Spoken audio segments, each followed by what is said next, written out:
Crece el escándalo por los presuntos nexos de la campaña presidencial de Donald Trump con Rusia. Su ex jefe de campaña, Paul Manafort, se entregó al FBI junto a Robert Gates, su ex socio, convirtiéndose así en los primeros imputados por los supuestos nexos de la campaña con Rusia. Este es el momento en el que el ex jefe de campaña de Donald Trump se entregó al FBI.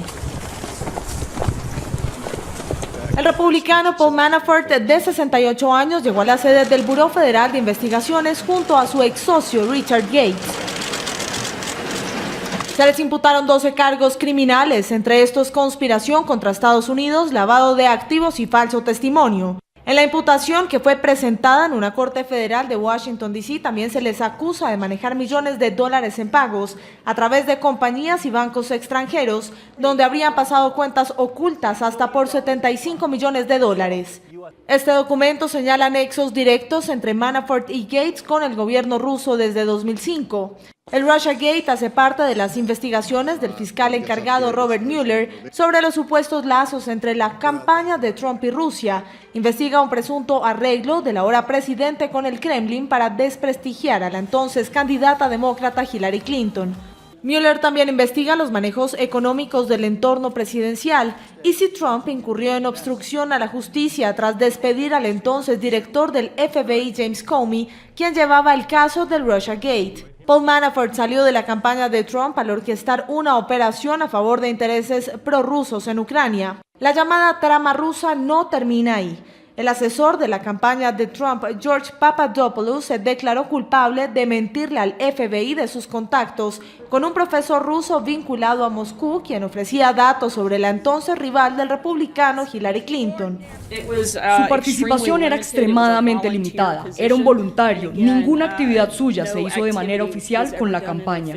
Ni Manafort, ni Gates, ni Papadopoulos son los primeros salpicados con el escándalo. Se suman el hijo del mandatario, Donald Trump Jr., su yerno y consejero Jared Kushner y el fiscal general Jeff Sessions. Donald Trump intentó desligarse del caso Manafort y en una serie de trinos a través de Twitter apuntó contra Hillary Clinton y nuevamente negó la colusión con Rusia en su campaña presidencial. El escándalo de las filtraciones rusas en las elecciones presidenciales de 2016 dio un nuevo giro con la entrega al FBI de Paul Manafort, ex jefe de campaña del presidente Trump. Frente al hecho, el primer mandatario estadounidense tuiteó: "Lo siento, pero esto es de hace años, antes de que Paul Manafort fuera parte de la campaña Trump. Pero ¿por qué no están enfocados en la retorcida Hillary y los demócratas?".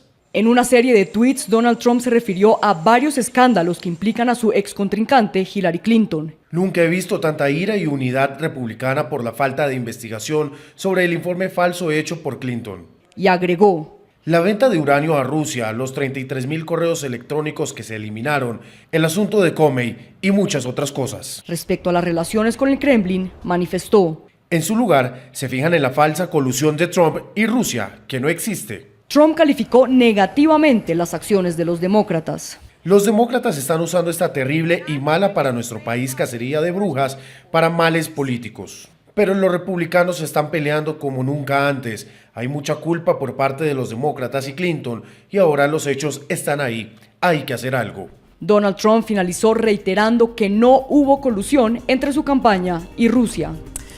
Pues así empieza la semana. Conocemos que vuelve a ponerse muy candente todo este tema de la injerencia rusa en la campaña presidencial de los Estados Unidos. Y bueno, ya dos personajes importantes de esta campaña entran a estar directamente implicados. Vamos a analizar lo que esto significa y lo que puede venir. Para eso saludamos a Miguel Benito, analista internacional y profesor universitario. Miguel, buenas noches y bienvenido.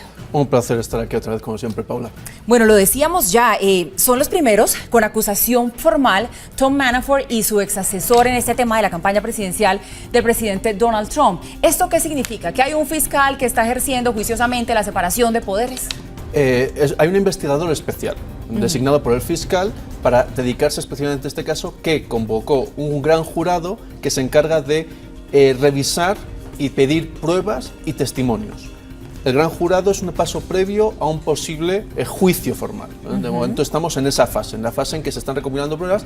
Lo que sí dice que es que hay ya algunos delitos reconocidos. Por ejemplo, Papadopoulos reconoció que mintió en la investigación del FBI. Bueno, ya vamos a pasar a Papadopoulos porque antes quería quedarme todavía hablando de Paul Manafort y de Rick Gates, a quienes por el momento pues se les inculpa de 12 cargos. Como usted lo dice, este es un proceso que apenas empieza, pero estamos hablando dentro de esos 12 cargos de lavado de dinero, de conspiración contra la nación. ¿Qué tan grave realmente es el panorama para ellos? Fundamentalmente lo que se está juzgando en este momento, los cargos lo que hablan es de la actividad como lobistas, no tanto de la actividad como directores de campaña o gente de la campaña de Donald Trump. Habla de la actividad como lobistas. Hoy ha habido otro caso de otro lobista, el hermano de John Podesta, asesor de Hillary Clinton, que también ha dimitido de su cargo como lobista precisamente porque está vinculado a esta investigación.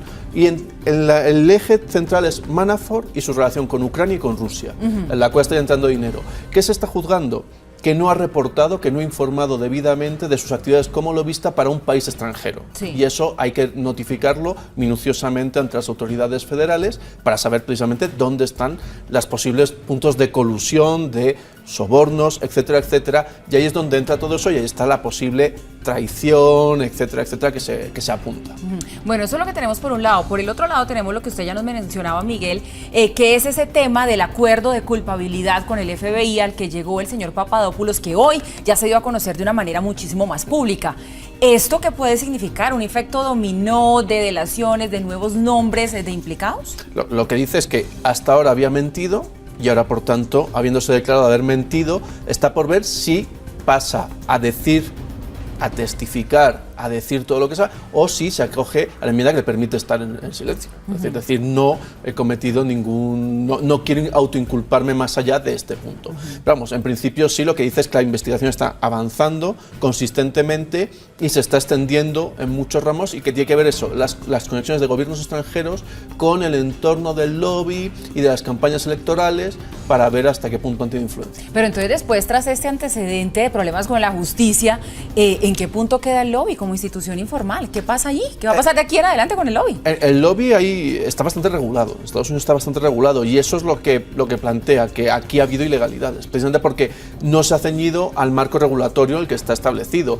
También otro tema de cómo se han movido los dineros a través de empresas muy dudosas y lavado de activos, todo este tipo de cuestiones. Entonces, no se ha seguido el canal habitual del lobby. Evidentemente daña mucho al lobby, daña la figura de los lobistas como esas personas que en teoría tienen que notificar prácticamente todo lo que hacen, con quién se reúnen, etcétera, etcétera. Y también los políticos de Washington tienen que dejar constancia de que se reunieron con tal lobista en tal momento, en tal lugar, que si les ofreció algo, quién pagó qué comidas, qué pagó, etcétera, etcétera. La institución queda golpeada, pero bueno, lo que se remite es que hay que mantener el control y ajustarse a los marcos regulatorios. A raíz de esta noticia repasaba yo hoy los titulares de diferentes medios de comunicación alrededor del mundo y habían unos que señalaban así en su primera página sobre este tema que tambaleaba la continuidad en la presidencia de Donald Trump. Tanto así con esto que está pasando con Paul Manafort, con Rick Gates, con el señor Papadopoulos. Hasta el momento, de momento no. De momento no está tanto tan entredicho la presidencia de Donald Trump. ¿Qué está en entredicho? Precisamente su círculo.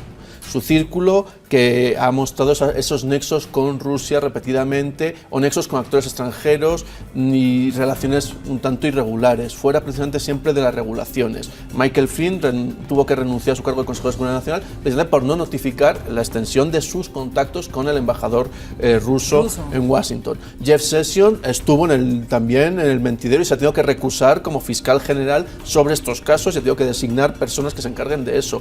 Conocemos el caso de James Comey, que fue despedido como director de FBI por la investigación del caso Rusia. Es decir, no está todavía sobre Trump la investigación, pero no. Sí el entorno cercano y el siguiente paso, veremos si ya llega a la familia, dado que hay el hijo mayor de Donald Trump y su yerno, que también están en este circuito de reuniones en las cuales, por ejemplo, Papadopoulos se mostraba como alguien que podía fomentar reuniones directamente incluso de la campaña con Putin, lo cual sería tremendamente también irregular y dudoso. Y ahí está lo que posiblemente Papadopoulos pueda decir.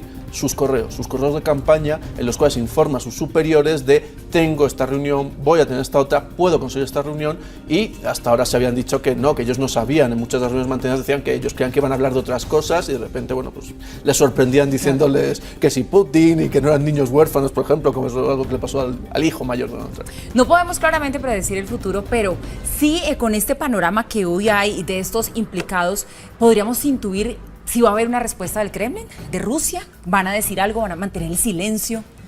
Posiblemente hagan algún tipo de declaración, pero no, de momento es que Rusia es el gran ganador de todo esto sin hacer nada en realidad. O sea, sí, haciendo muy poco, todo el propio escándalo que se genera en Estados Unidos le hace parecer como una potencia con una enorme influencia en todos los procesos políticos globales. O sea, como un actor. Hoy tenemos la desclasificación que se va a venir esta semana de Facebook. Facebook ha notificado el nivel de anuncios comprados y retuiteados o recompartidos en redes sociales, a través de su red social, desde bots rusos. Google también va a desclasificar la información respecto a vídeos subidos a YouTube desde sitios rusos durante la campaña electoral. Es decir, se le está dando una influencia, con lo cual yo creo que darán algún tipo de declaración formal, pero no mucho, porque les interesa que en realidad se hable más de Rusia, ¿no? Bueno, y a raíz de todas estas noticias que se han generado hoy en torno a la injerencia rusa en la campaña electoral del presidente Donald Trump, pues el presidente Trump respondió, como nos tiene acostumbrados Miguel, a través de su cuenta de Twitter, diciendo que estas acusaciones hacia Paul Manafort pues venían desde hace muchos años, pero también apuntando el dedo directamente a que por qué no más bien se dedican a investigar todo lo relacionado con Hillary Clinton y el uso de su correo personal y bueno, todo este rollo que en campaña se lo echó mucho en cara. ¿Usted cree que esto va a decantar en que ese caso otra vez se vuelva a abrir? No creo, no parece, o en todo caso tampoco va a tener tanta importancia, porque si se reabre el caso, sobre todo el tema fundamental respecto a Hillary Clinton es el uso de su cuenta de correo particular para el uso de manejo de información oficial.